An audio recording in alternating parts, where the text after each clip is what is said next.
Hello, welcome back to my channel. ഇന്നൊരു പായസത്തിൻ്റെ recipe ആയിട്ടാണ് വന്നിട്ടുള്ളത്. നല്ലൊരു അടിപൊളി ടേസ്റ്റിയും ഒരു വെറൈറ്റിയും ഒരു സ്പെഷ്യൽ ആയിട്ടുള്ളൊരു പായസമാണ്. മുഹറം 10-നൊക്കെ സാധാരണ നമ്മുടെ നാട്ടിലൊക്കെ റെഡിയാക്കി എടുക്കുന്ന ഒരു പായസമാണ്. അപ്പോൾ റെസിപ്പി അപ്ലോഡ് ചെയ്യാൻ കുറച്ച് ലേറ്റ് ആയിട്ടുണ്ട്. അപ്പോൾ നമുക്ക് നേരെ റെസിപ്പിയിലോട്ട് പോവാം. അപ്പോൾ ഈ ഒരു പായസം റെഡിയാക്കുന്നത് നമ്മുടെ ധാന്യങ്ങളൊക്കെ ഇട്ടിട്ടാണ്. അപ്പോൾ 5-6 തരത്തിലുള്ള ധാന്യങ്ങളൊക്കെ ഇതിലുണ്ട്. അപ്പോൾ പഞ്ചങ്ങൾ 5 ഇട്ടിട്ടുള്ള പായസം എന്നാണ് ഇതിന് പറയാറുള്ളത്. അപ്പോൾ ഇതിലിപ്പോൾ കടലുണ്ട്, ചെറുപയറുണ്ട്, ചെറുപയർ പരിപ്പ്, ഗോതമ്പ്, അങ്ങനെയുള്ള പല ധാന്യങ്ങളും ഇതിലുണ്ട്. അപ്പോൾ ഇതൊക്കെ ഇതിൽ നന്നായിട്ട് കുതിർത്തെടുക്കേണ്ടതൊക്കെ ഉണ്ട്. ഇപ്പോൾ കടലൊക്കെ തലേന്ന് കുതിർത്ത് വെച്ചതാണ്. അതുപോലെ തന്നെ ചെറുപയർ, ഗോതമ്പ് ഒക്കെ നന്നായിട്ട് കുതിർത്ത് കഴുകി എടുത്തിട്ടുണ്ട്. അപ്പോൾ ഇതിപ്പോൾ ടോട്ടലി ഒരു 1/2 കിലോ അതിന് മുകളിലുണ്ടാവും. അപ്പം ഞാനിവിടെ അത്യാവശ്യം കുറച്ച് കൂടുതലായിട്ട് ഉണ്ടാക്കുന്നുണ്ട്. അപ്പോൾ നമ്മുടെ അടുത്തൊക്കെ ഇതുപോലെ പായസം ഉണ്ടാക്കിയിട്ട് അടുത്തുള്ള വീട്ടിലൊക്കെ കൊടുക്കാറുണ്ട്. അപ്പോൾ കുറച്ചധികം ക്വാണ്ടിറ്റി തന്നെ ഉണ്ടാക്കുന്നുണ്ട്. അതുകൊണ്ട് ഞാൻ കറക്റ്റായിട്ട് അളവ് പറയുന്നില്ല. അപ്പോൾ ഞാനിവിടെ എടുത്തിട്ടുള്ള ധാന്യങ്ങളൊക്കെ കഴുകിയിട്ട് ഒരു വലിയ ചെമ്പിൽ ഇട്ടിട്ടുണ്ട്.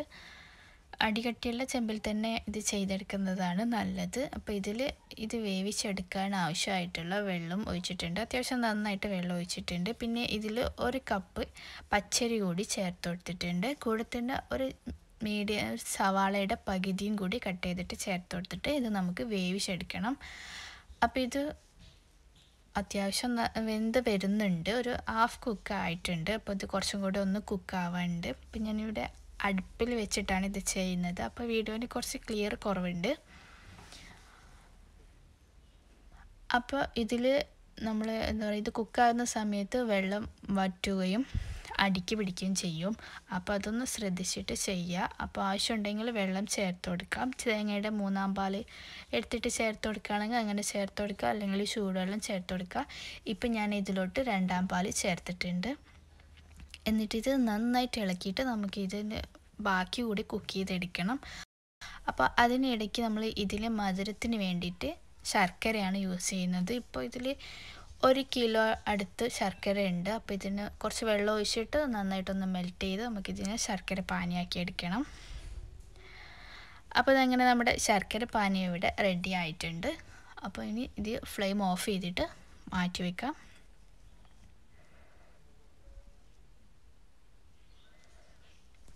അങ്ങനെ 2-ാം പാൽ ഒഴിച്ച് നമ്മുടെ ധാന്യങ്ങളൊക്കെ നന്നായിട്ട് കുക്കായിട്ടുണ്ട്. ഇനി നമുക്കിതൊന്ന് ശർക്കര പാനി ഇതിലോട്ട് അരിച്ചിട്ട് ചേർത്ത് കൊടുക്കാം. ഇപ്പം ഞാനിവിടെ അടുപ്പിൽ നിന്ന് എടുത്തിട്ട് ഗ്യാസിലോട്ട് വെച്ചിട്ടുണ്ട്. ഇതിപ്പോൾ ധാന്യങ്ങളൊക്കെ അത്യാവശ്യം നന്നായിട്ട് കുക്കായിട്ടുണ്ട്. അതിനുശേഷം ഞാൻ ഗ്യാസിലോട്ട് വെച്ചിട്ടുണ്ട്. നന്നായിട്ട് കുക്കായ ശേഷം പിന്നെ 1-ാം പാൽ ചേർക്കുക. എന്നിട്ട് നമ്മൾ അധികം നേരം കുക്ക് ചെയ്യുന്നില്ല. ഇതിലോട്ട് 1 അരപ്പ് കൂടി ചേർക്കാനുണ്ട്. അതിനൊരു മിക്സിയുടെ ജാറിലോട്ട് 20-25 ബദാം കുതിർത്ത് തൊലി കളഞ്ഞത് ഇട്ടിട്ടുണ്ട്. പിന്നെ കുറച്ച് ഏലക്കായും 1 പിടി തേങ്ങ, പിന്നെ കുറച്ച് തേങ്ങാപ്പാൽ നേരത്തെ എടുത്ത് വെച്ചിരുന്നു, അല്ലെങ്കിൽ പച്ചവെള്ളം ചേർത്തിട്ട് നന്നായിട്ട് നല്ല പേസ്റ്റാക്കി അരച്ചെടുക്കാം. എന്നിട്ടത് നമ്മുടെ പായസത്തിലോട്ട് ചേർത്ത് കൊടുക്കാം. അപ്പോൾ ഇത് ചേർക്കുന്ന സമയത്ത് കുറച്ചുകൂടി നല്ല ടേസ്റ്റും പായസത്തിന് ഒരു കട്ടി വരും. അപ്പോൾ ഇതിനി നന്നായിട്ടൊന്ന് മിക്സ് ചെയ്തിട്ട് ജസ്റ്റ് ഒന്ന് ചൂടായി ഒന്ന് തിളച്ച് വരുന്ന സമയത്ത് നമുക്ക് ഫ്ലെയിം ഓഫ് ചെയ്യാം. അപ്പോൾ ഇനി ഇതിലോട്ട് വറവിടാനായിട്ട് നെയ്യ് ചൂടാക്കിയ ശേഷം പിന്നെ അണ്ടിപ്പരിപ്പും തേങ്ങാക്കൊത്തും ചേർത്ത് കൊടുത്ത് ഒരു ഗോൾഡൻ ബ്രൗൺ കളർ ആകുന്നത് വരെ ഒന്ന് റോസ്റ്റ് ചെയ്തെടുക്കാം. അപ്പോൾ നിങ്ങളുടെ കയ്യിൽ മുന്തിരി ഉണ്ടെങ്കിൽ അതുകൂടി ചേർത്ത് കൊടുക്കാം. എന്നിട്ട് നല്ല ഗോൾഡൻ ബ്രൗൺ കളർ ആയിട്ടാകുമ്പോൾ നമ്മുടെ പായസത്തിലോട്ട് ചേർത്ത് കൊടുക്കാം.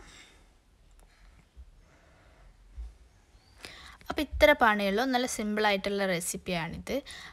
അപ്പോൾ നല്ല അടിപൊളി ടേസ്റ്റി ആയിട്ടുള്ള റെസിപ്പിയാണ്. അപ്പോൾ ഇത് ചൂടോടെ കഴിക്കുന്നതിനേക്കാളും നല്ലത് ജസ്റ്റ് ഒന്ന് ഫ്രിഡ്ജിൽ വെച്ച് ഒന്ന് തണുപ്പിച്ചെടുത്ത് കഴിക്കുമ്പോൾ അടിപൊളി ടേസ്റ്റാണ്. അപ്പോൾ വീഡിയോ ഇഷ്ടമായിട്ടുണ്ടെങ്കിൽ ലൈക്ക് ചെയ്യുക, ഷെയർ ചെയ്യുക. ഈ പായസം ഒന്ന് ട്രൈ ചെയ്ത് നോക്കുക. എന്നിട്ട് നിങ്ങളുടെ ഫീഡ്ബാക്ക് അറിയിക്കുക. അതുപോലെ തന്നെ ചാനലിലെ മറ്റ് വീഡിയോസൊക്കെ കാണുക. എന്നിട്ട് നിങ്ങളുടെ അഭിപ്രായം കമൻറ്റ് ചെയ്യുക. ഇൻസ്റ്റഗ്രാം പേജ് ഫോളോ ചെയ്യാത്തവരുണ്ടെങ്കിൽ ഒന്ന് ഫോളോ ചെയ്യുക.